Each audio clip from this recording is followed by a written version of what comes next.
Good evening, everybody, and welcome to the Tennessee State Museum. Our program tonight is being recorded, but before we get started, a couple of things. Hello and welcome. My name is Morgan Byrne. I'm the Public Programs Manager here at the Tennessee State Museum. This series is in conjunction with our exhibit, Painting the Smokies, Art, Community, and the Making of a National Park. This exhibit runs through January 15th, 2023.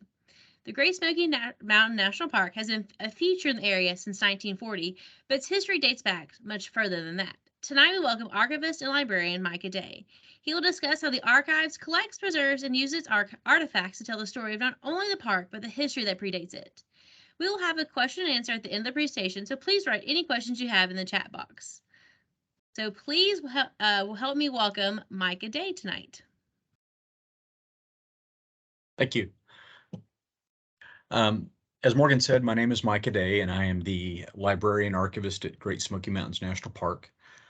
When people think of federal archives and repositories, the first thing that comes to mind is usually the National Archives. But what often people don't realize is that other federal agencies have archival holdings, and the National Park Service is no exception to this. And one of the largest holdings is at Great Smoky Mountains National Park. In 2016, we completed construction on a 14,000 square foot purpose-built facility that was built to house the archives and the cultural museum collections for Great Smoky Mountains National Park. In addition to the archival holdings at Great Smoky Mountains National Park, we also house the cultural collections from Andrew Johnson National Historic Site, Cumberland Gap National Historic Park, Obed Wild and Scenic River, and Big South Fork National River and Recreational Area. We're located in Townsend, Tennessee, and we have one of the largest collections in the National Park Service. The new facility was a public-private partnership between Great Smoky Mountains National Park, the Great Smoky Mountains Heritage Center, Friends of the Smokies, and the Great Smoky Mountains Association. The Great Smoky Mountains Association funded the vast majority of the construction costs. The National Park Service was responsible for the design and managing the construction, and the Great Smoky Mountain Heritage Center donated the land that the building sits on. And the Great Smoky Mountains Association actually pays my salary. I'm not a federal employee.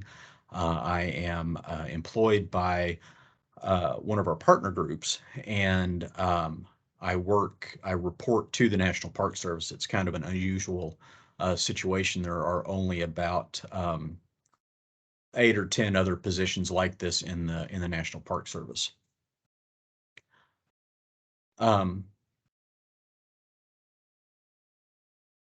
The need for a dedicated collections facility was really predicated on the fact that we had never had a one central location for housing all of these collection items. And by building this new facility, we were able to house all of these important historic artifacts and documents in a secured and climate-controlled facility, while at the same time providing researchers with convenient access.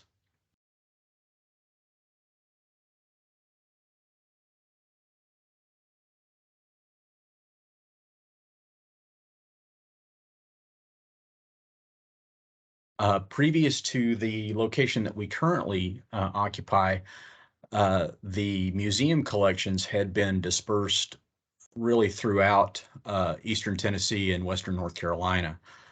Initially in the late 1930s, when the Park Service began collecting items from the people who lived in the park, they were stored in a number of different locations. They first stored items in the post office in Maryville. Some were stored in the attic of a drugstore in Bryson City, North Carolina. And eventually, most of these collection items were gathered up and moved to Oak Ridge, Tennessee. And over the years, they had spent time housed at the Y-12 facility where the atomic bomb was designed in the 1940s, and then eventually to a different um, uh, federal facility. Basically, it was just a large where office space that we were renting to house these collection items. And as you can see from the photos, it was not at all optimal conditions.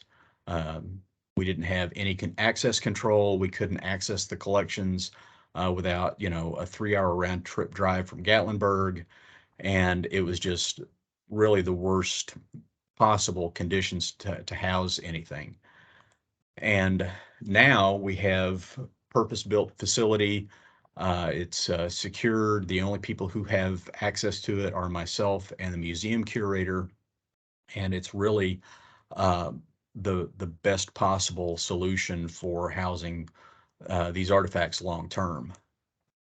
Um, the archival collections, which are the items that I work primarily with, had been housed in the basement of the Sugarlands Visitor Center since the archives were really first sort of collected and arranged in the late 1960s, early 1970s. They were housed in the basement, which is not where you want to put items that are made of paper and that are photographs. The basement flooded almost every time it rained. We had no secured access and a very small research room where we could accommodate maybe one or two researchers um, at a time. And it was the worst situation I've worked in as an archivist. I started at the park in 2013, and it was a shameful way to care for the artifacts and the history of this region and the people who make this area so important. But with the new facility, everything it's clean, it's dry, it is pest free, and there's not a nicer facility in the southeast region in the National Park Service at this point. We have plenty of room for proper storage, proper handling. We can actually work with the collection items in a way that we haven't been able to in the past. And we have a very large research room where I can accommodate as many as 8 researchers at a time. I'm the only one that works with the collections, so it would be uh, pretty difficult for me to handle 8 research requests from 8 different people all on the same day. But in theory anyway, we have the ability to do that. Um, if you come to the Collections Preservation Center in Townsend to do archival research, you're going to find a huge collection of records. We have over 1.4 million records in the collection. Just to kind of give you an idea of what that looks like, it's about 1,122 linear feet of records. And to put that in perspective, the Eiffel Tower is 1,060 feet, and the QE2 luxury liner was 960 feet. So we have our collections are huge when you put it in terms like that. We have documents relating to the establishment of the park. The park was, as many people will know, uh, the Tennessee and North Carolina Parks Commissions basically purchased land from the people who lived in the area, and all of that land was then donated to the states, who turned around and deeded that land over to the federal government.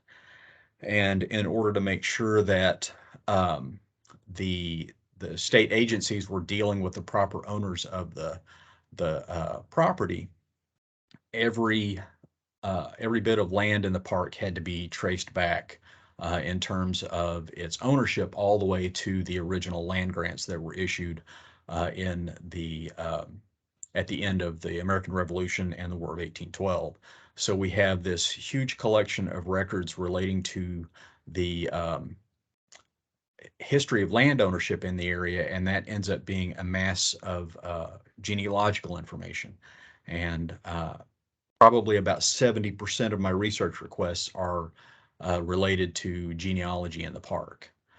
We have records from all of the logging companies that operated in the park. They were very prolific, and there were numbers of logging companies, Champion Fiber, Little River Lumber Company, Whitmer Parsons. So we have almost all of their operational records. We have maps that showed where they operated in the park, where they had run rail lines, timber tallies. They counted all of the trees that they owned in the park, and we have all of these, all of the records from their operations there.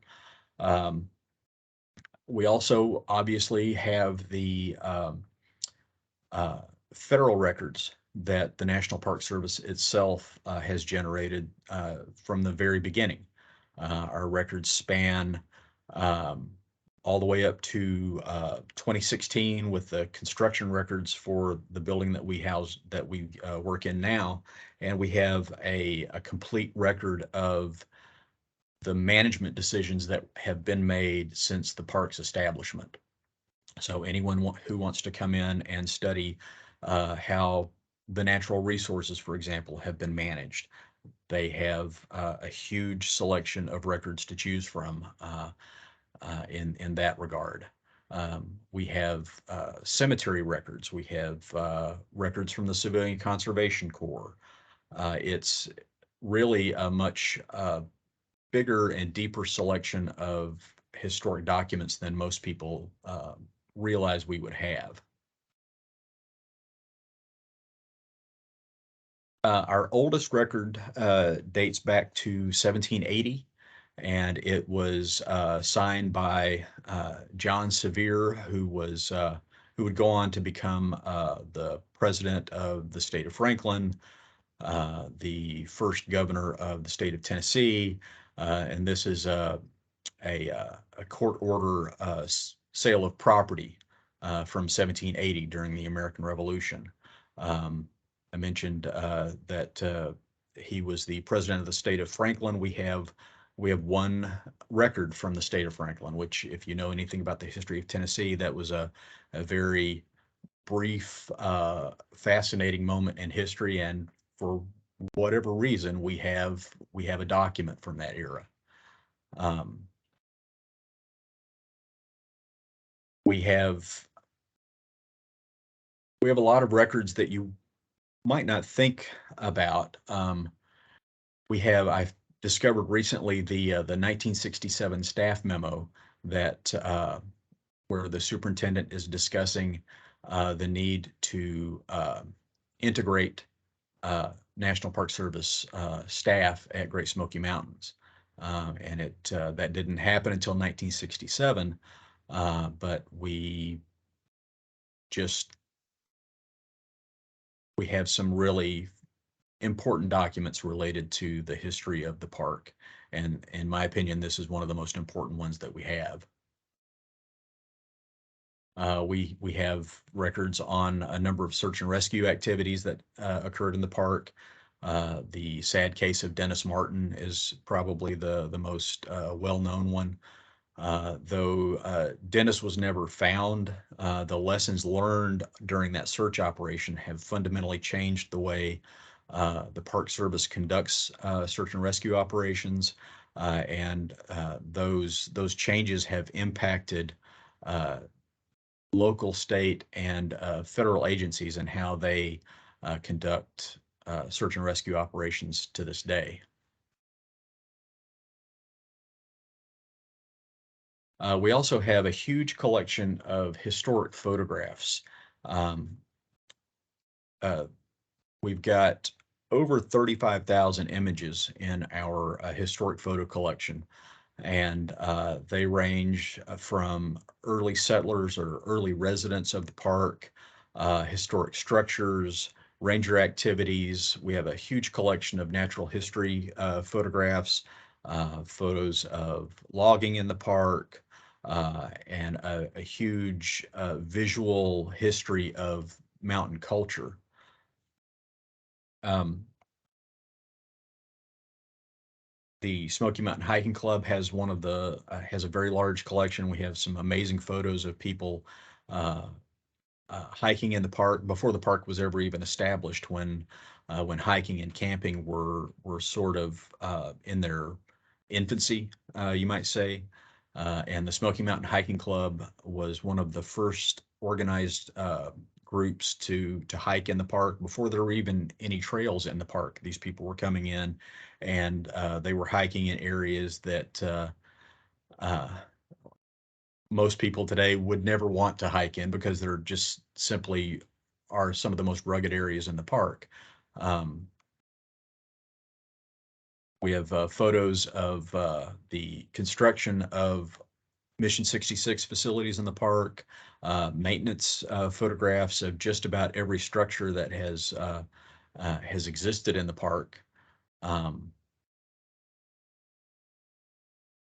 some amazing footage or images of the some of the communities that were lost in North Carolina to the creation of Fontana Dam. Here's a photograph of the Montvale Cornet Band from Fontana, North Carolina, and it's just a really interesting photo and a fascinating slice of life in the mountains. Um, in 2016, we began working with Clemson University. And they came in, and we have one particular historic photo collection that's about 18,000 images.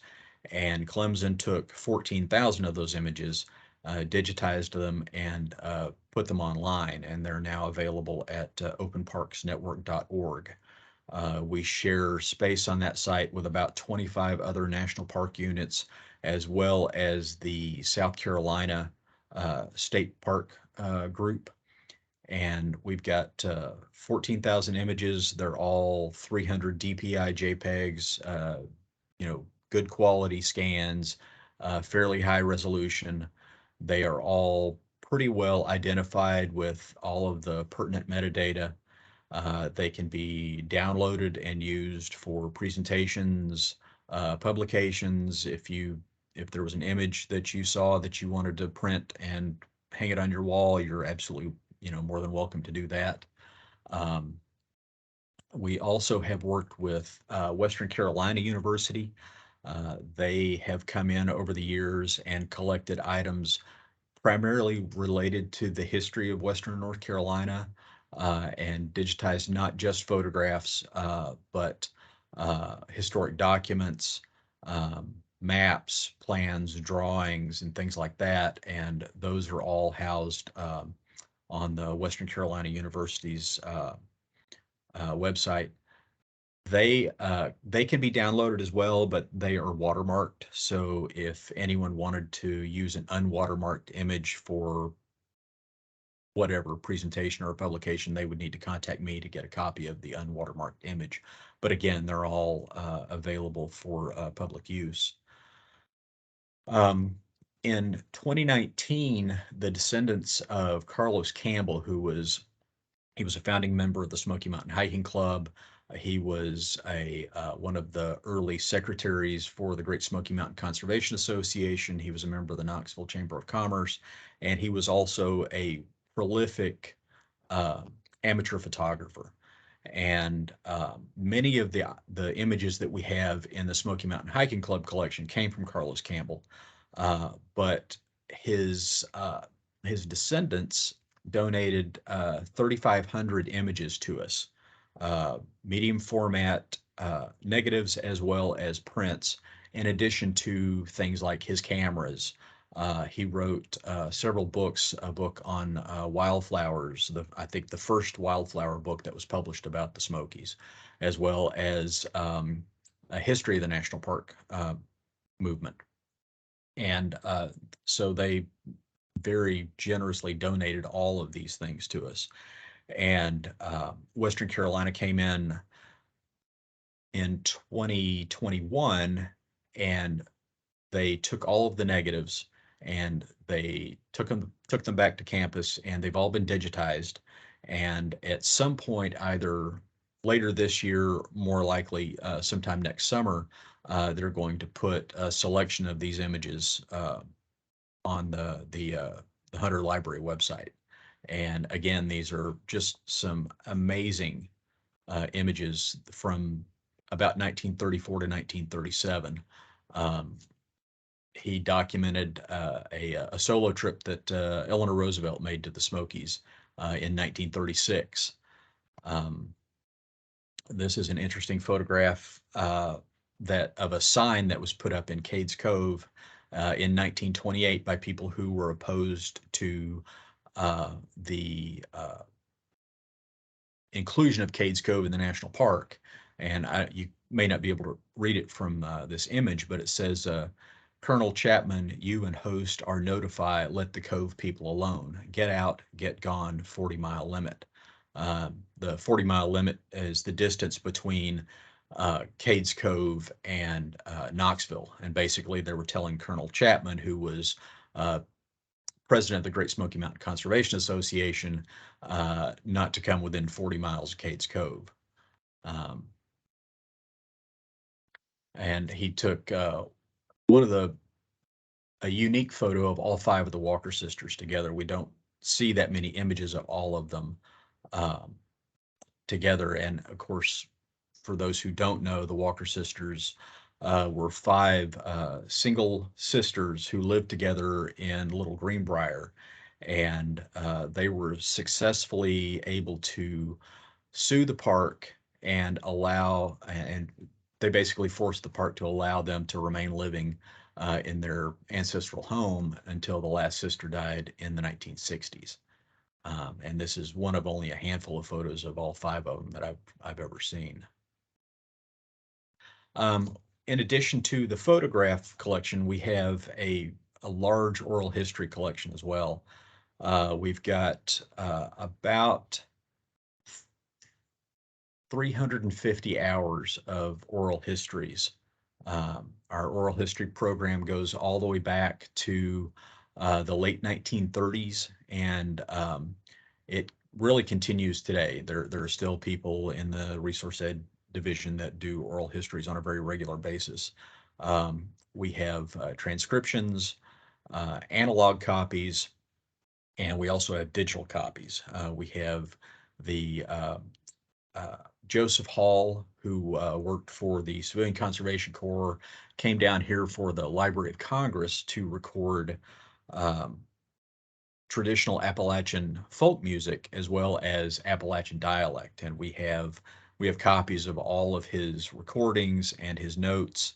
The originals are with the Library of Congress, but we have copies that he donated to the park in the 1970s.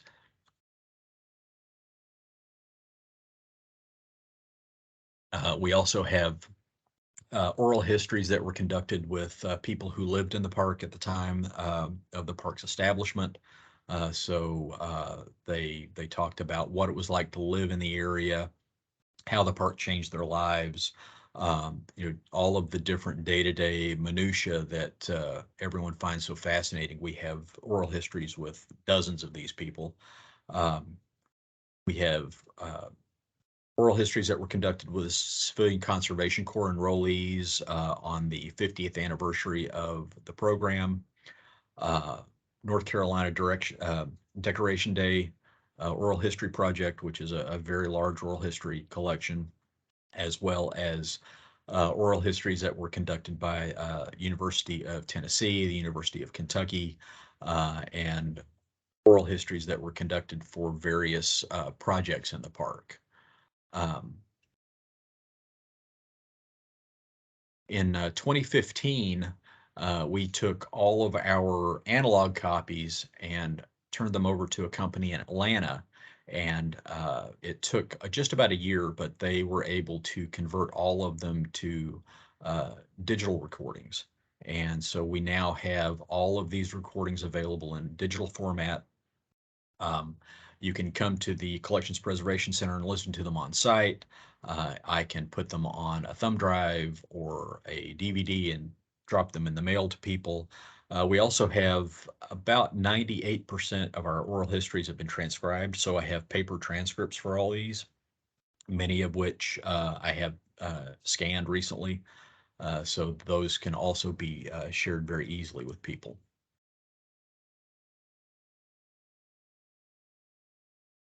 I just want to take a few minutes and talk about some of the things that I find more interesting or most interesting in the archives.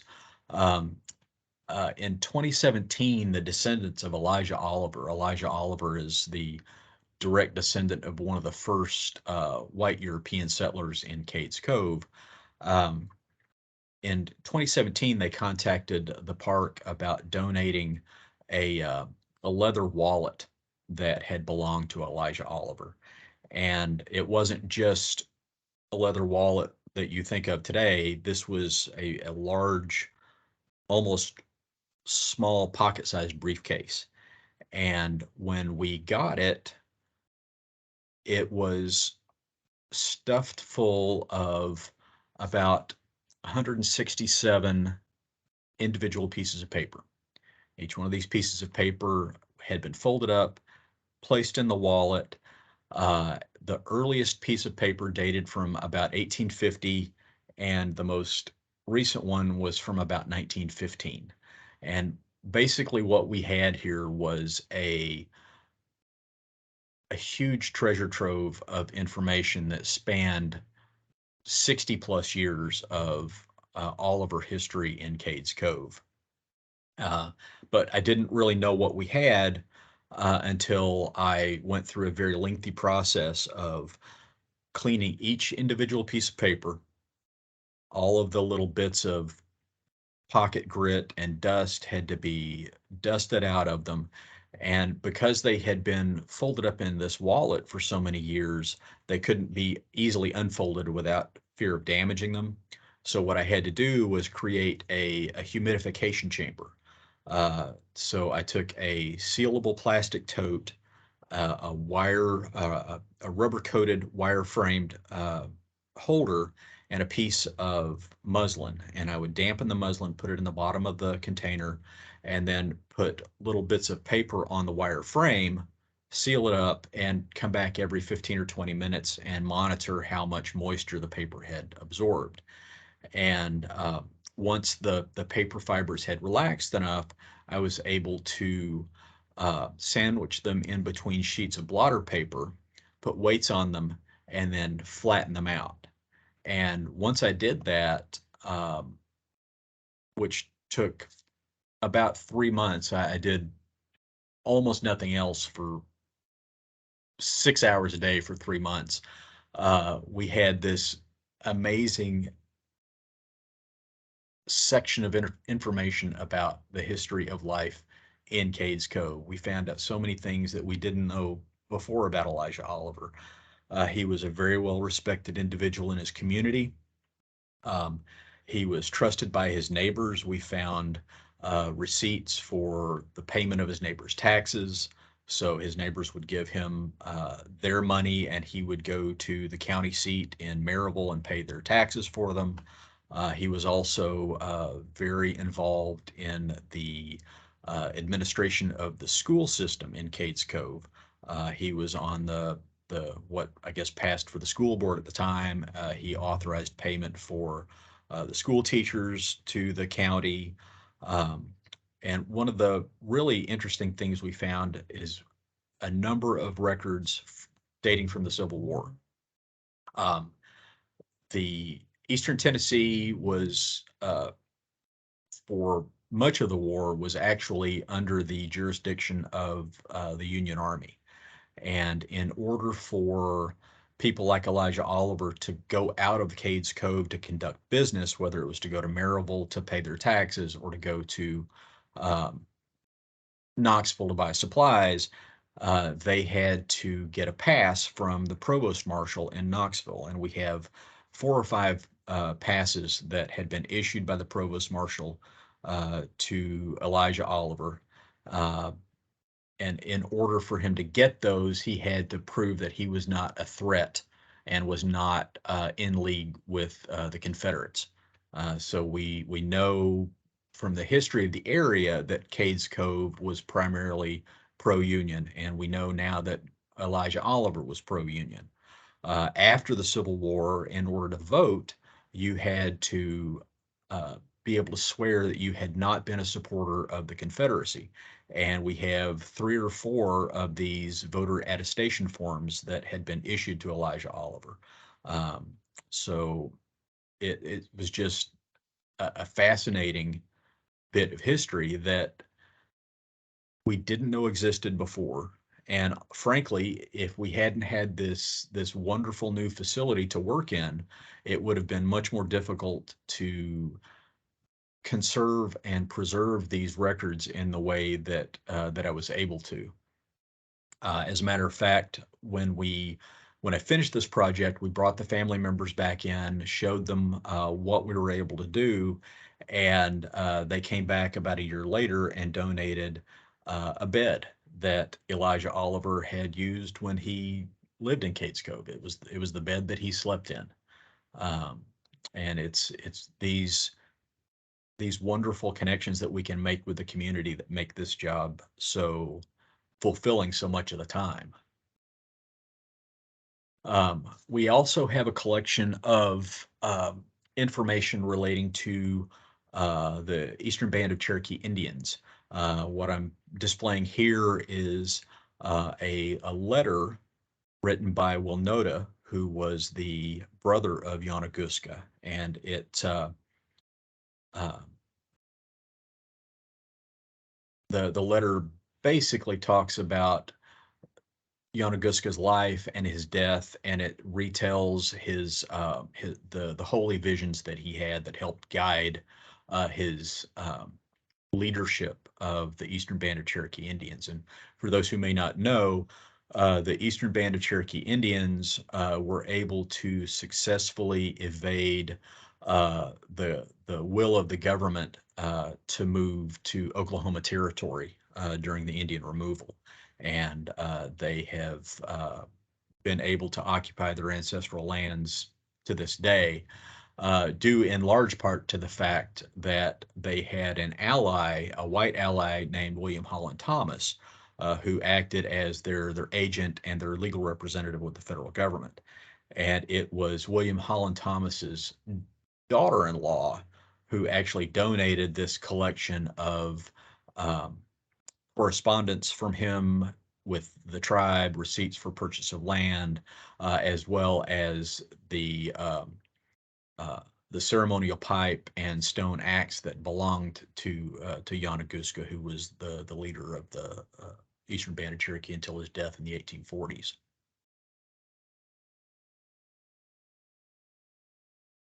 And it's kind of amazing sometimes the stories that you learn and the things about people's lives that you're able to glean from records that are well over 100 years old and no one has really set eyes on in decades. We have a large collection of uh, ledgers from uh, stores, cobblers, various businesses that operated in Eastern Tennessee and Western North Carolina from about the 1850s up until the 1920s. And I was going through one of these ledgers, and it was the ledger for a sort of a tavern inn, kind of a drover's hotel that operated in Waynesville, North Carolina, and it was operated by a woman named Deborah McGee, and she was quite a trailblazer. She had been born in Tennessee. Uh, she was able to purchase land as a single woman, which was fairly out of the ordinary. She actually got a land grant from the state of Tennessee as a single woman. At some point, she ended up selling her land. She married and moved to Western North Carolina. She moved to Waynesville, and she and her husband took up farming. And in 1856, her husband died. But rather than continue farming, she opened up an inn or a tavern and catered to the drovers, the people who were moving cattle and hogs up and down the turnpike there, uh, drummers, which are traveling salespeople. And so she sort of transitioned from being a farmer to being an entrepreneur. And at some point, she got into the business of uh, selling liquor. And she was one of the first women in the state of North Carolina to be granted a federal license to uh, make and sell alcohol. And so she was taking this amazing opportunity to really build a life for her and her daughter. Um, she, after the Civil War, um, she became a postmaster. And there were only about 20 female postmasters in the entire postal service after the Civil War.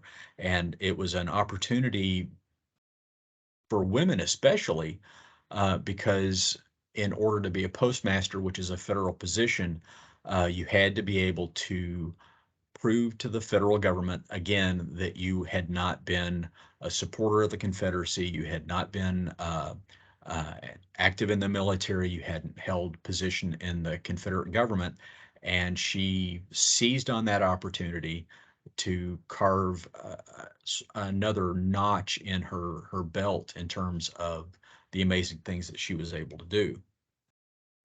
Um, and she was just an incredibly unique woman. And when I was going through this ledger, I was sort of stopped in my tracks by this notice, and it's her death notice. She died just after midnight, May 17th, 1880. And I was able to find her death record online, and she had uh, died of internal bleeding, basically.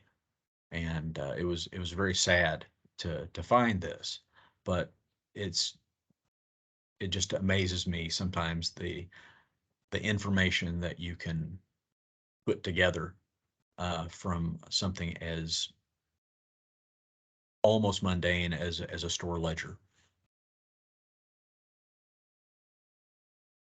Um, who can come in and do research in the collections? Anyone can. This is a public archive. We hold these records in trust for the American people, and I take that charge very seriously. It's my responsibility to make sure that there are as few impediments between the public and access to these records as possible. Um, Access is by appointment only. I'm the only archivist in the building. I'm the only person working with 1.4 million records. And if you want to come in, you need to contact me first. Um, I I manage about 360 research requests a year, and it would be I would love to be able to drop everything whenever someone shows up and wants to look at photographs or something like that, but I simply can't do it. Um, One of the things that the pandemic really uh, sort of helped us pivot to is digital access. We spent a total over about 2 years of maybe $15,000 on equipment to digitize items in the collection. And as a matter of fact, we're slated to spend another $18,000 next year on additional equipment. Um, while we don't have a public facing uh, digital presence online, we do work through places like Western Carolina and Clemson University, and I spend a big chunk of my day digitizing records for people who can't come in for whatever reason. geographic distance or time doesn't allow. So I'm more than happy to provide these records for people, and it's one of the things that I really enjoy doing is helping people learn something new.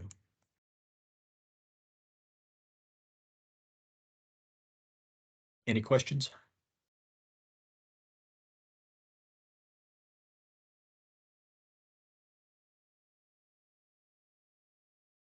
All right, I'm trying to get on right now. Well, we have a question right now from Bobby Fulcher. He's asking, what transcription software do you use? We don't use a transcription software. This is all these transcriptions were done by ear, and it was just somebody listening and typing, and they went through a number of revisions. They're not entirely perfect. Uh, the recordings, especially the early recordings, aren't great, but it's pretty amazing that they were able to do these without any sort of software aid.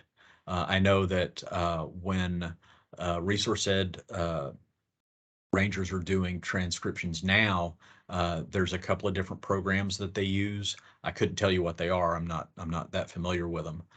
But everything that we have that's been done up through about 2009 was all transcribed by ear.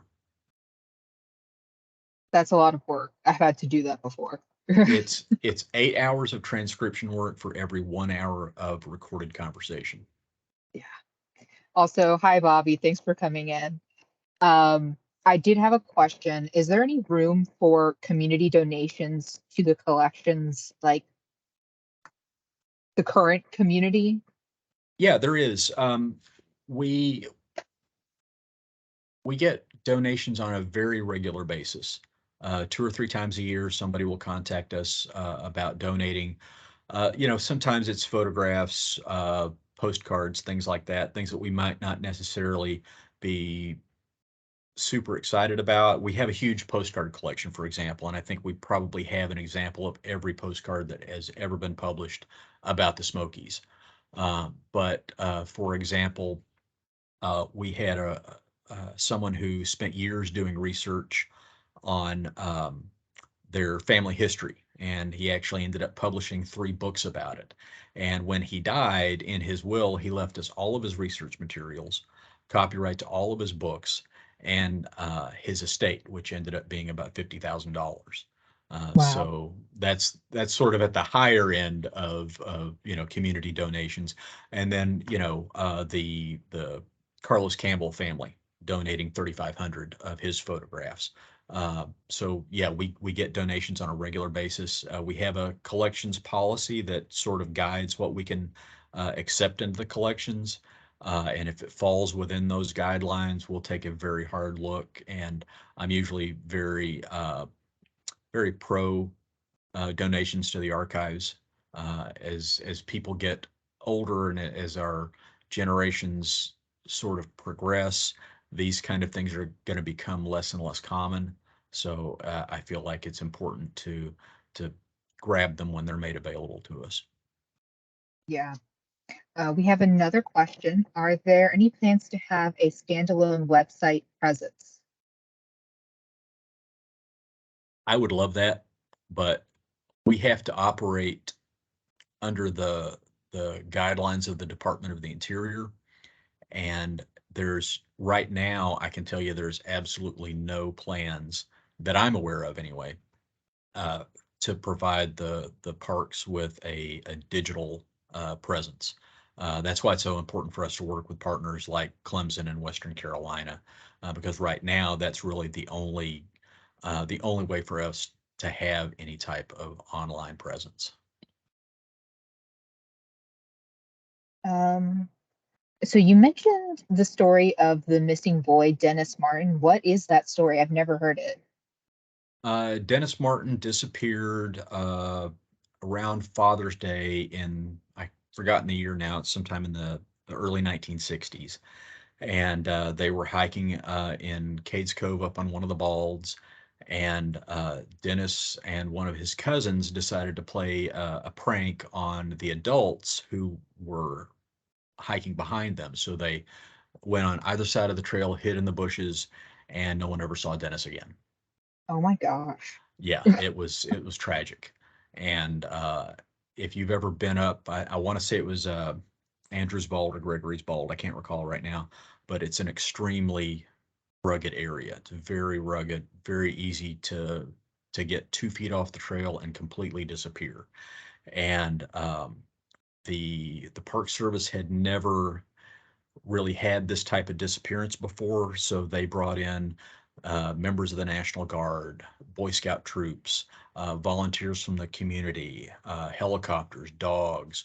At one point, there were thousands of people tramping through the area, and they obliterated any evidence that might have existed to lead rescuers to little Dennis Martin. And as a result, sadly they didn't find him, but the the lessons learned from that search and rescue operation changed the way every agency conducts search and rescues to this day. They don't allow the public to come in and help. They really limit the number of people on the ground so that they can manage the flow of people and disturbance to the evidence in the area. And it was a terrible, costly lesson, but it's one that they take very seriously today. Yeah, especially given how many people go missing and how Yeah, many emergencies they've had to deal with in the past. yeah. Um, we have another question that Morgan sent me earlier. Um, where should people start if they want to research the archives? I know you had that slide about how to set up an appointment, but and then you have all of your contact information. Is there anything that you need from these people? The easiest way to get started is honestly to send me an email and tell me what you're looking for. If you are wanting to know about someone who lived in the park, maybe you have an ancestor who lived in Cades Cove.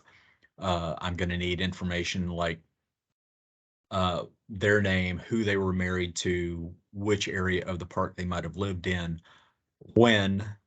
If you know a middle name, that's great because there are 100 million John Ogles, but they all had different middle names, and in our records, we don't always know what that middle name was.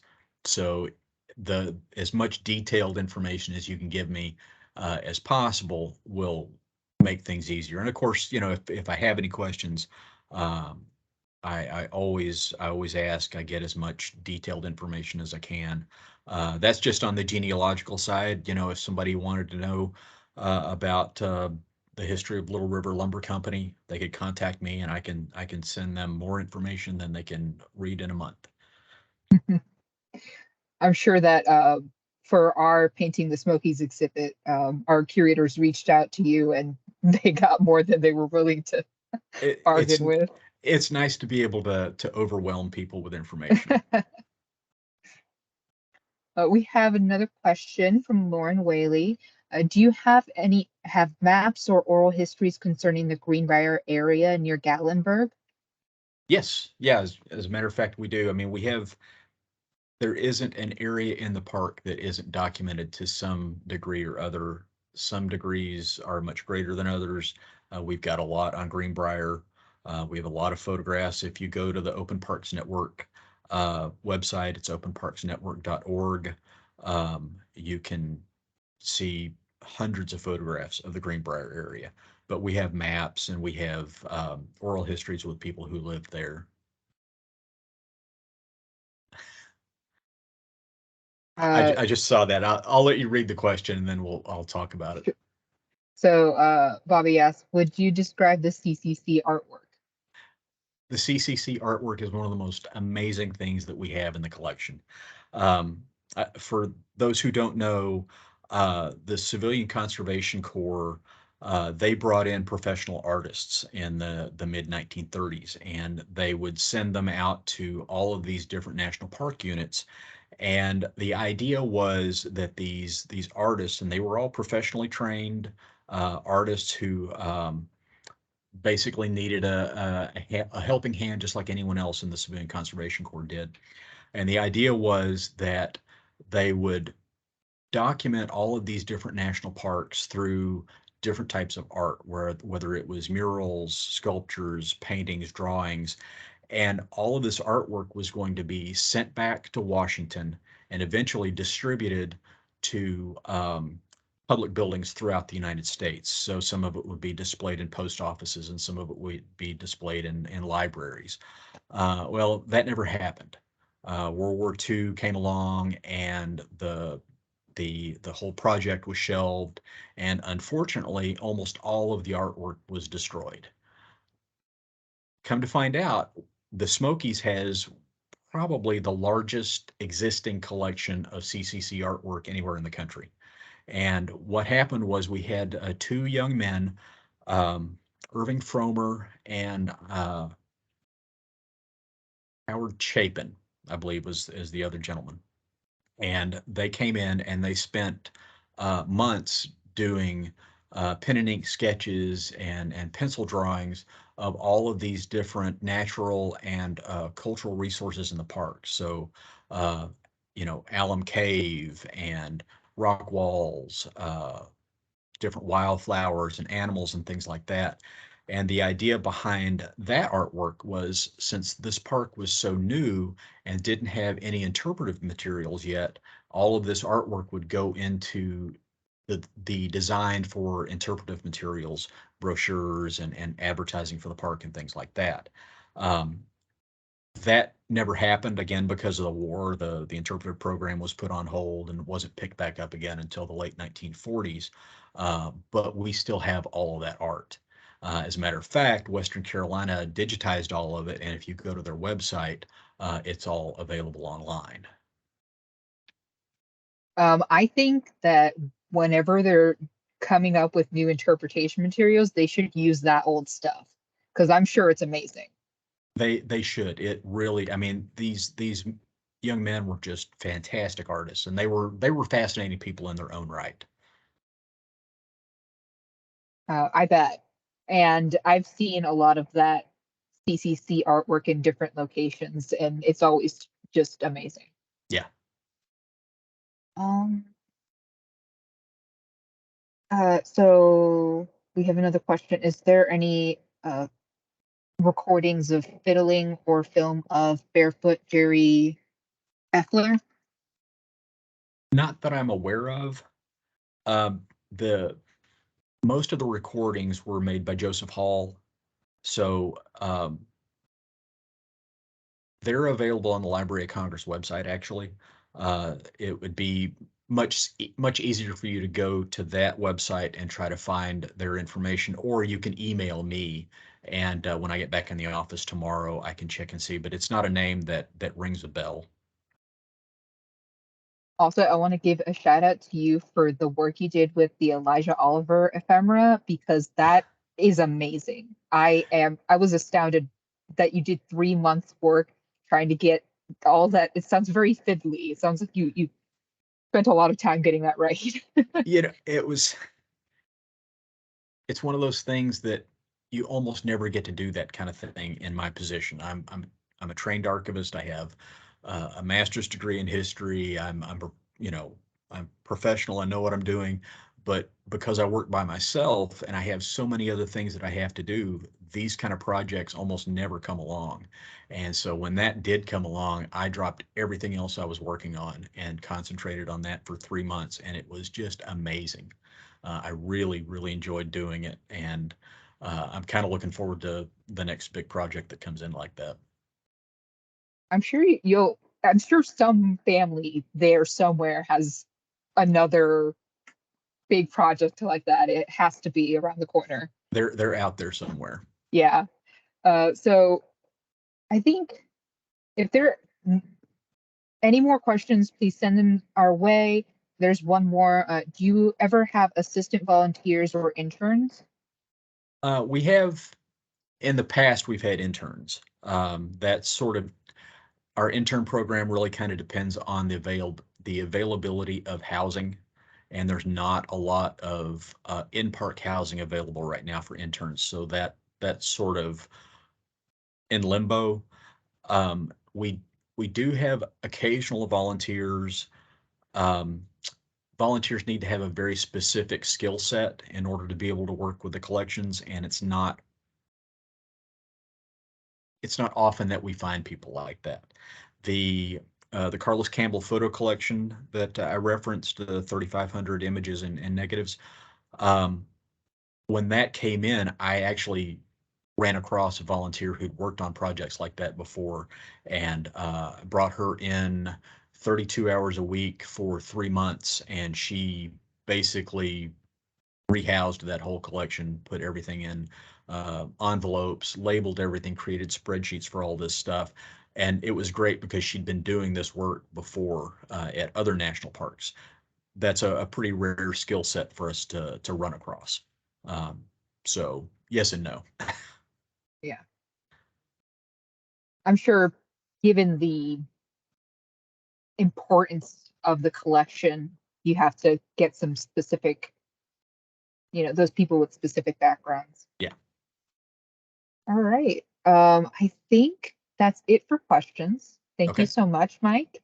Morgan, do you want to send us out? Yes. Well, first of all, I know we're all on Zoom, but a big round of applause for Mike. Thank you so much for doing this for us. But before we head out, thank you again for joining us. So our next virtual series will be on Tuesday, November 15th. Again, it's at 7 Central, or 6 Central Time, 7 Eastern Standard. And this program will discuss the African American experiences in the Smokies project. So we're really excited about this one as well. And it's a great way for us to be able to expand upon our Painting the Smokies exhibit. If you have any questions about tonight's program or the program on the 15th, please send us an email. It's morgan.byrne@tn.gov, and you have Michael's information right here. So if you have any questions, please email him. And we just want to say again, thank you so much, Mike, for joining us tonight, and thank you everyone that joined us live. We hope to see you virtually again in a couple of weeks. So we hope you guys have a great night. And if you are in the Nashville area and you'd like to stop by, again, the Painting the Smoky exhibit will be open through January 15th, 2023. So we do hope you stop by for that. We offer free gallery tours of that gallery on Saturdays at 1 o'clock. So if you have any questions, let us know, and we hope you guys have a wonderful night. Thank you, everybody. Thank you.